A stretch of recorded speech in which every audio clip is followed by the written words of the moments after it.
Nah, bagaimana JRS bekerja sama dengan UNHCR dan pemerintah selama ini? Sangat dekat. Sangat dekat. Ya? Sangat dekat. Jadi kita bekerja sama ya dengan pihak-pihak terkait. Iya. Karena kita sadar bahwa nggak bisa sendiri-sendiri untuk menghadapi masalah pengungsi ini ya, terutama ya. Jadi ini kita butuh kolaborasi. Kita juga tahu bahwa pemerintah juga nggak mampu kalau sendiri. UNHCR juga. Nggak.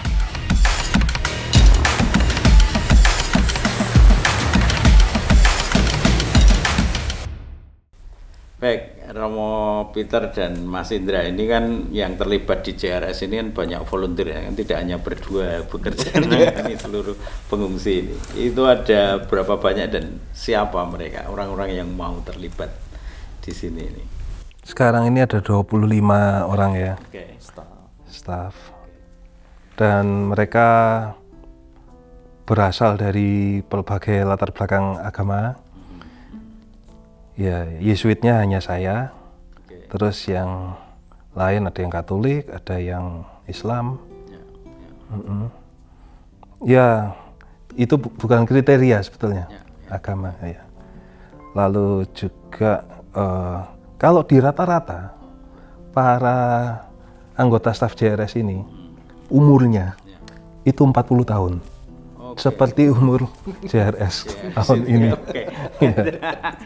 Iya betul. Berarti pas mereka lahir itu pas JRS lahir juga. Iya. Dalam konteks sekarang ya, tapi kalau kita lihat yang dulu-dulu itu sebenarnya banyak Romo yang terlibat, terutama pada waktu gempa Jogja misalnya. Lalu itu mahasiswa banyak, dan terutama dari jaringan Yesuit sendiri, Sananta Dharma, terus kemudian Admi Solo gitu. Terus kemudian juga tarekat-tarekat lain dari suster PI, terus susteran mana lagi RGS. Ya, jadi banyak sekali, dan volunteer awam yang tergerak itu. Nah ini persis tadi yang mau saya tanyakan, ini kan JRS ini kan Jesuit Refugee Service itu pakai bendera Yesuit, tetapi Indonesia ini sangat beragam, itu bermasalah nggak? Ini kan dari ya orang taunya gereja gitu ya, dan ini yang ditolong ini adalah para pengungsi, kebanyakan bukan orang gereja juga, dan ini gimana? Apakah ada kesulitan-kesulitan dengan nama JRS ini? Oh ya, tentu Romo. Mungkin saya yang bisa, karena kita punya pengalaman. Kalau nggak salah pada waktu kita masuk di Aceh, kita tidak bicara soal JRS itu Jesuit Refugee Service Romo, tapi jaringan relawan sosial JRS itu, karena kita nggak mungkin ngomong Jesuit di situ nanti pasti kristenisasi apa. Terus kita masih ingat pada waktu kita membantu di Lombok. Oh ya, saya lupa tadi mengatakan kita pernah Lombok itu Ahmadiyah. Itu kita tidak sama sekali waktu itu kita minta izin pada uskup waktu itu. Monsinyur mengatakan bahwa yakin pertama kali Monsinyur waktu itu masih keras, nggak bisa, kamu mau nyulut konflik lagi, itu Ahmadiyah tahu nggak kamu tuh siapa? Kamu kalau masuk sini Yesuit mau masuk enak aja, nanti kalau bikin masalah gimana nanti saya. Tapi bagusnya yang kedua kita audiensi lagi, kita nggak nyerah waktu itu, nggak ada audiensi lagi, kita kaget surprise bahwa mengatakan Monsinyur mengatakan silakan, tapi satu ya jangan bawa nama JRS, dan yang kedua jangan sekali bawa nama gereja. Terus kita bingung waktu itu, terus bawa nama siapa ya? Ya sudah LSM aja, siapa? Maka waktu itu kita kebetulan ada satu LSM satu nama di Jogja, dan mereka membantu kami. Jadi silakan bawa nama bendera kami, tidak masalah. Oke. Begitu. Mau nggak mau ya.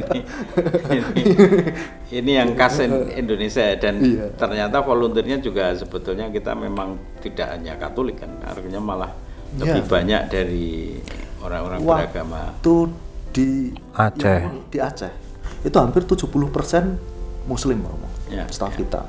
Dan ketika kita menghadapi konflik di Ambon, 50-50% Romo. Nggak mungkin kita punya staf yang hanya misalnya Kristen. Nggak mungkin kita bisa masuk ke wilayah Muslim Batu Merah misalnya. Karena waktu itu konflik antara Kristen dan Islam. Batu Merah dan Kuda Mati itu sudah dikotomi sangat kuat. Makanya kita punya 2 tim. Jadi kalau tim masuk ke wilayah Muslim, ya timnya yang Muslim. Kalau itu mau nggak mau, dan di situ kita harus ini rekonsiliasi nih. Contohnya JRS ini stafnya kita ada Kristen, ada Muslim, itu jadi contoh.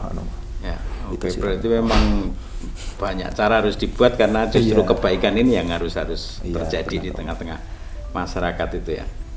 Nah sekarang nih JRS kan juga nanganin pandemi nih. Nah ini orang yang terdampak pandemi ini juga termasuk refugee atau gimana? JRS juga kena dampaknya. Ada donor yang memotong anggaran. Ya kami juga menyesuaikan lalu merevisi anggaran kami. Dan kami juga melakukan penggalangan dana atau fundraising ya khusus untuk COVID-19 response ini. Kami menerima misalnya donasi dari Jesuit Conference of Asia Pacific, JCAP. Saya mengajukan proposal ke Pater Tony Moreno, lalu juga ke Provinsial Jesuit Indonesia. Kami juga mendapatkan dana dari SY Provinsi Indonesia untuk mengadakan masker, hand sanitizer dan sebagainya dalam rangka COVID-19. Juga untuk memberikan bantuan langsung tunai bagi para pengungsi. Karena para pengungsi ini kan tidak masuk dalam skema bantuan dari pemerintah negara kita gitu ya.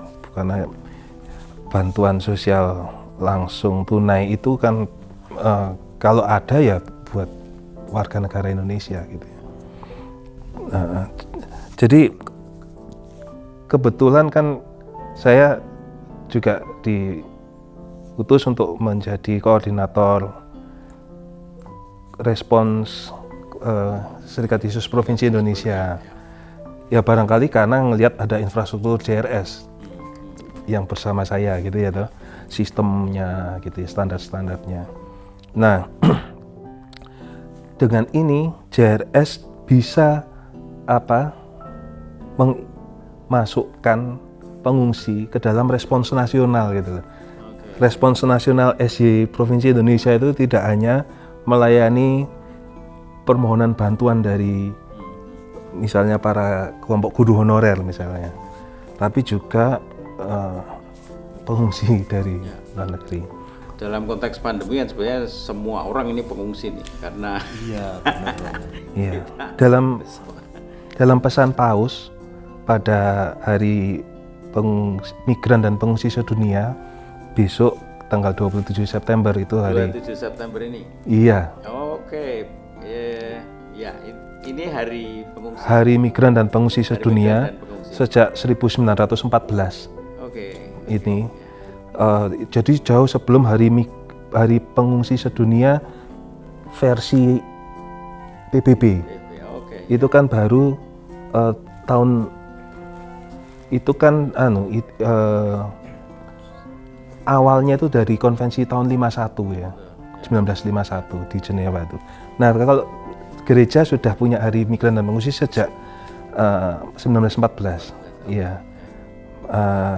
Apa pesan Paus yang penting? Ada di situ Paus mengatakan kalau kita mengenal para pengungsi, kita akan memahami mereka.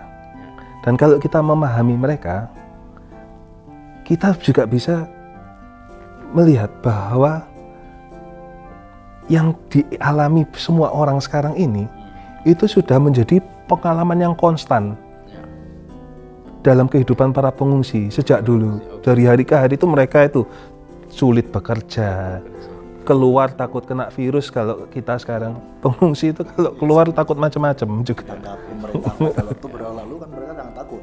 Iya. Jadi pengalaman pandemi ini sebenarnya sama dengan pengalaman pengungsi. Sebetulnya iya. Nah, nilai-nilai apa sih sebenarnya yang terkait dengan ini yang ditemukan JRS pada saat menangani problem pandemi ini? Ya, tentu pertama solidaritas ya. Dan solidaritas ini tidak didasarkan atas dokumen gereja tertentu, maksudnya dokumen tertentu dari Paus gitu ya, atau dari kuliah filsafat moral atau dari pandangan metafisik tertentu gitu ya, tapi ya didasarkan atas kepekaan kita terhadap perasaan orang lain, kepedulian kita terhadap penderitaan orang lain. Inilah nilai kemanusiaan yang dapat kami temukan ketika menangani masalah-masalah pandemi ini gitu ya.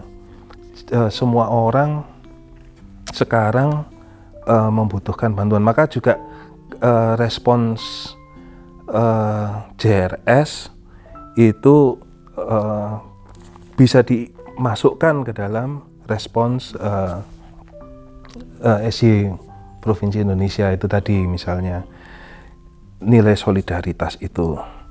Nilai pemberian harapan ya Romo. Ya. Yang saya kira itu baik pengungsi apapun dan terutama di refugee ini, bahwa kita kalau teman-teman di lapangan kita kan misinya kan juga menemani melayani dan mengadvokasi kan gitu.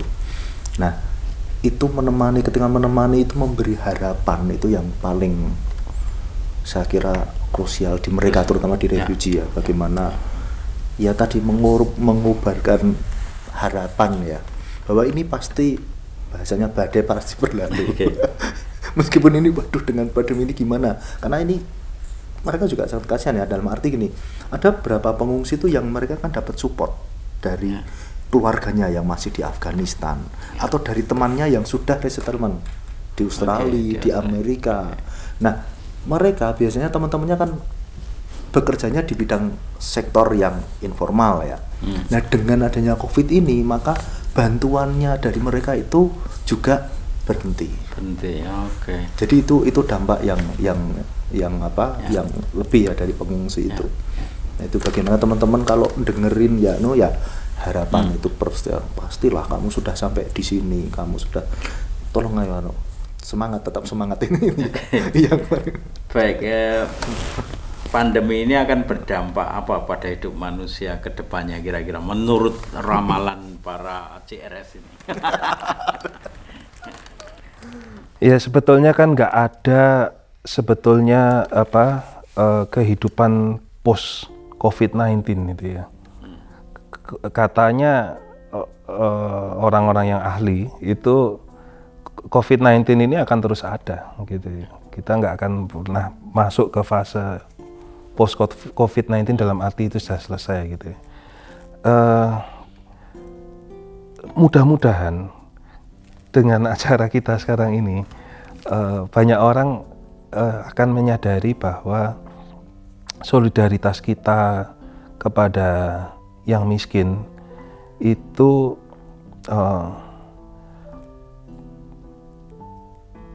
selalu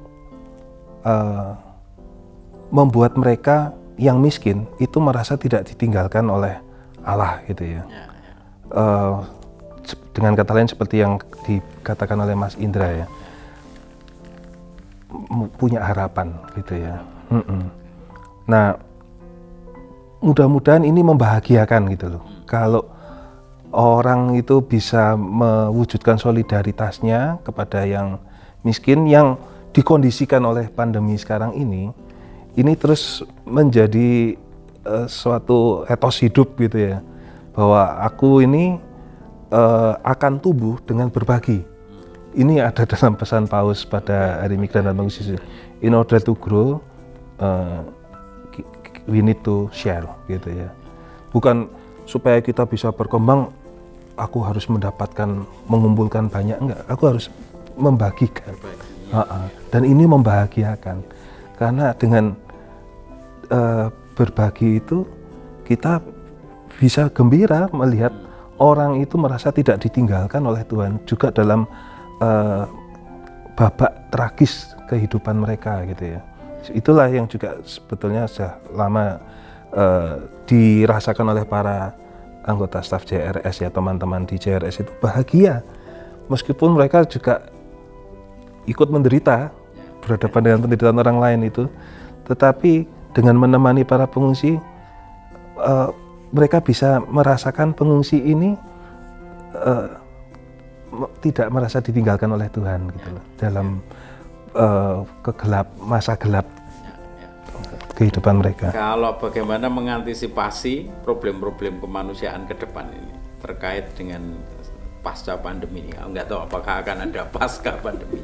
Kita belum tahu kapan berakhirnya. Apakah akan berakhir juga kita nggak tahu. Tapi bagaimana mengantisipasi problem-problem ke depan ini? Ya kalau kita lihat sama root cause-nya itu kan perebutan sumber daya ya. Oke. Kalau saya melihat, ya mohon maaf ini kalau selama konsep kapitalis itu terus ya dijalankan, itu ya selamanya pasti akan terjadi konflik, dan konflik menyebabkan pengungsi kan itu, kepengungsian. Jadi artinya ketika ya tadi keserakahan bahwa ya prinsip kapitalis masih beranu ya tetap masih ada, karena akar-akarnya ya tadi nomor resource berebut.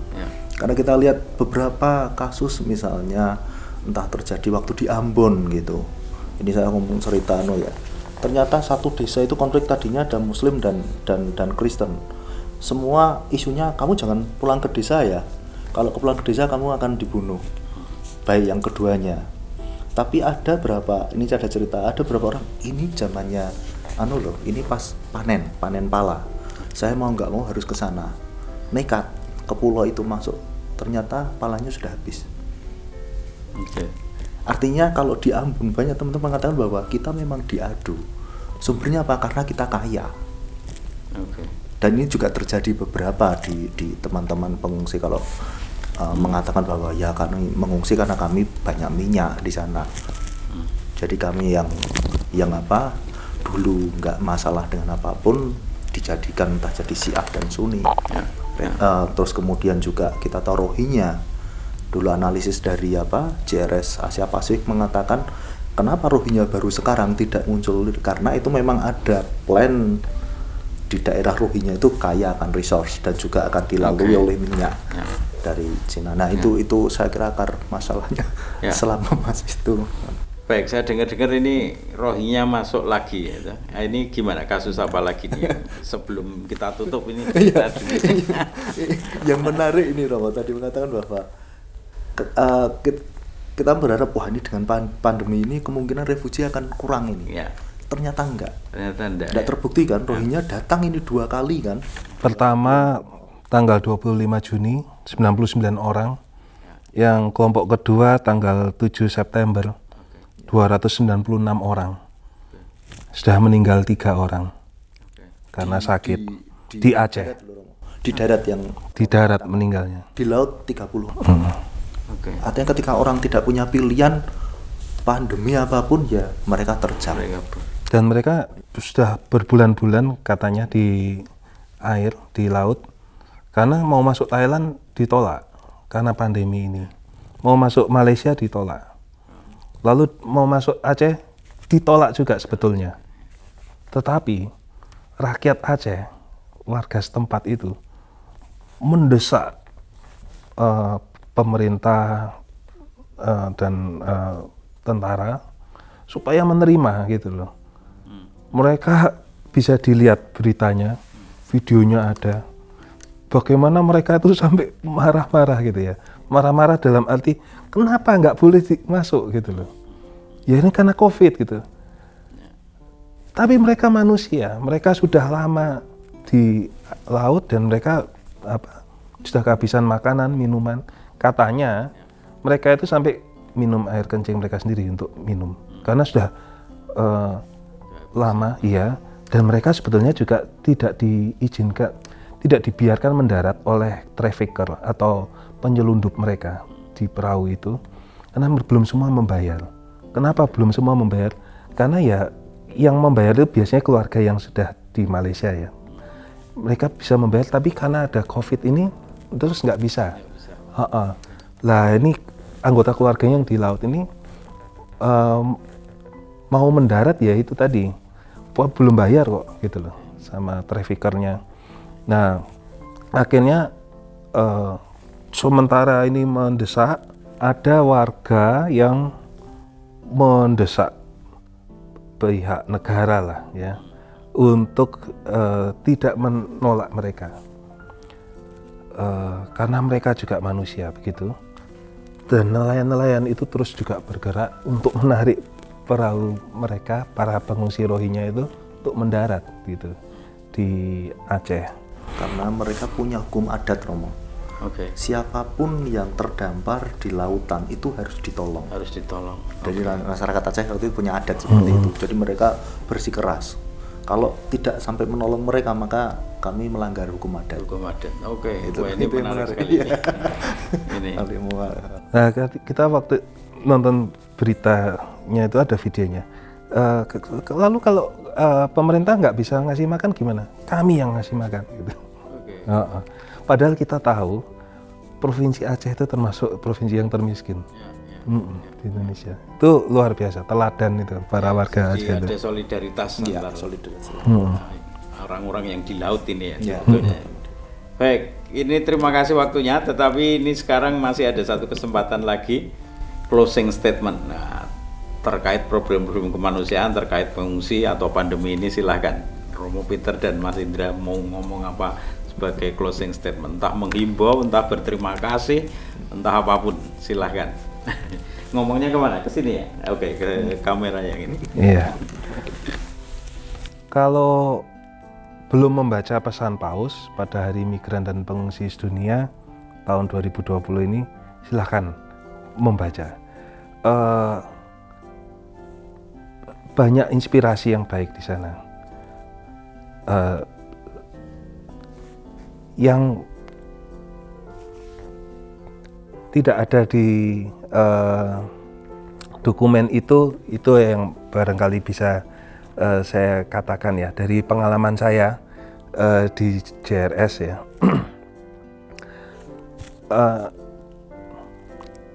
Melayani pengungsi itu bisa dilihat heroik oleh orang yang tidak berada di JRS ya, bisa dilihat heroik. Tetapi sebenarnya ini penuh dengan pengalaman ketidakberdayaan, gitu ya. Dan pada saat seperti itu, ketika kita merasa nggak berdaya, kita di situ bisa merasa aku nggak punya andalan ini, kecuali berbalik kepada Tuhan, sendiri, ya. Menyerahkan yang di luar kemampuan saya itu kepada Tuhan. Disitulah sebenarnya pengalaman imannya gitu ya, kalau bekerja di karya sosial seperti ini, begitu. Dan kalau kita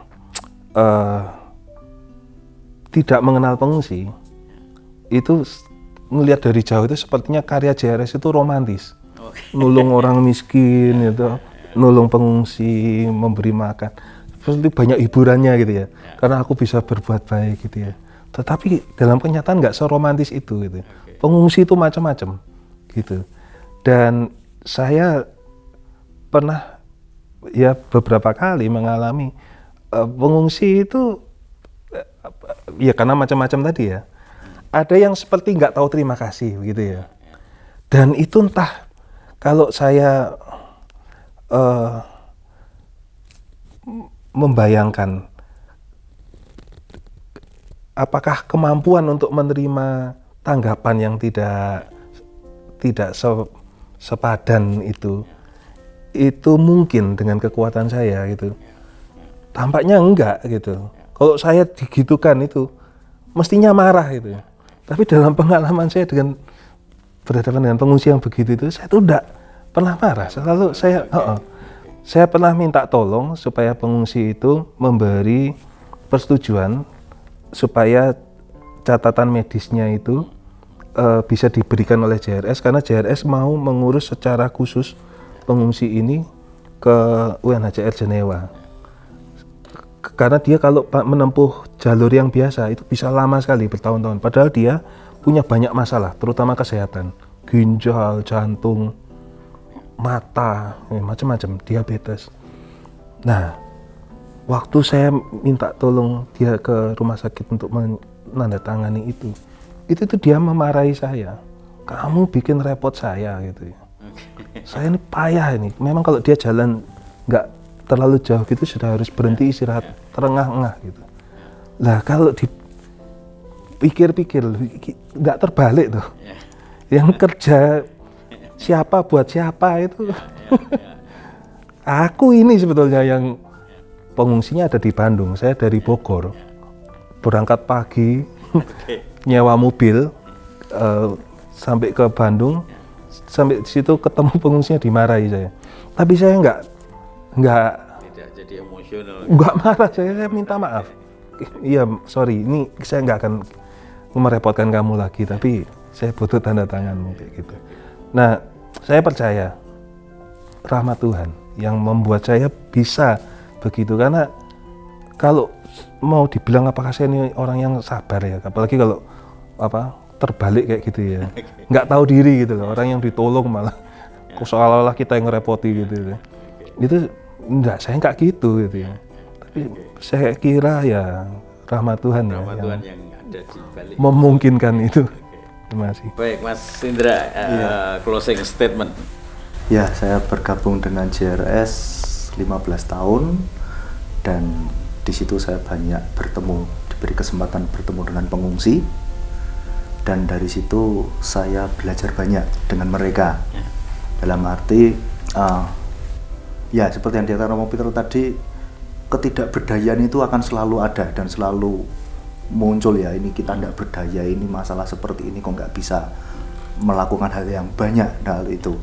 Tetapi ada hal yang saya juga belajar dari pengungsi, bahwa mereka merasakan ada rasa syukur, dan dalam mengatakan bahwa ada rasa cinta Tuhan terhadap saya. Saya merasakan bahwa ya paling tidak Tuhan itu memberi rahmat kepada saya sekarang ini, dan saya diberi kesempatan untuk selalu dapat menemani, entah saya juga menemani teman-teman JRS dan juga pengungsi itu. Dan di situ ya tadi Romo, bahwa ketika ada rasa syukur yang besar itu, ya pertanyaannya ya terus kalau dengan rasa syukur itu kita harus menjawab apa gitu. Dan ini ya makanya saya harus tetap berkaya selama dibutuhkan itu, dan saya bisa. Begitu. Baik, menarik sekali. Baik, terima kasih Romo Peter, Mas Indra sudah ngobrol-ngobrol, dan ini Anda sekalian menginspirasi kami semua juga para penonton ini, bagaimana di satu sisi ada pengalaman ketidakberdayaan, tapi di sisi lain ada rahmat yang terus menguatkan kita untuk bekerja untuk orang lain, untuk orang banyak, untuk kebaikan dunia ini ya. Terima kasih. Saya pamitan dulu dengan pemirsa ya. Terima kasih Romo Murti. Guys, itu tadi pembicaraan kami dengan para pejuang kemanusiaan dari Jesuit Refugee Service, dan semoga ini menginspirasi kita semua. Ada pengalaman ketidakberdayaan, tapi juga ada rasa syukur yang saling menguatkan satu sama lain untuk sesuatu yang baik, untuk kebaikan dunia ini, untuk sesuatu yang lebih baik. Nah, jangan lupa ada juga giveaway-nya, dan untuk yang kali ini masih ada t-shirt ini ya, ini akan kita bagi, akan kita cari 3 orang yang beruntung mendapatkan t-shirt ini. Pertanyaannya sederhana, kepanjangan dari apa JRS tadi? Jadi JRS itu kepanjangan dari apa? Silahkan dijawab di kolom komentar di bawah ini. Oke guys, terima kasih, dan kita akan berjumpa kembali di episode-episode selanjutnya.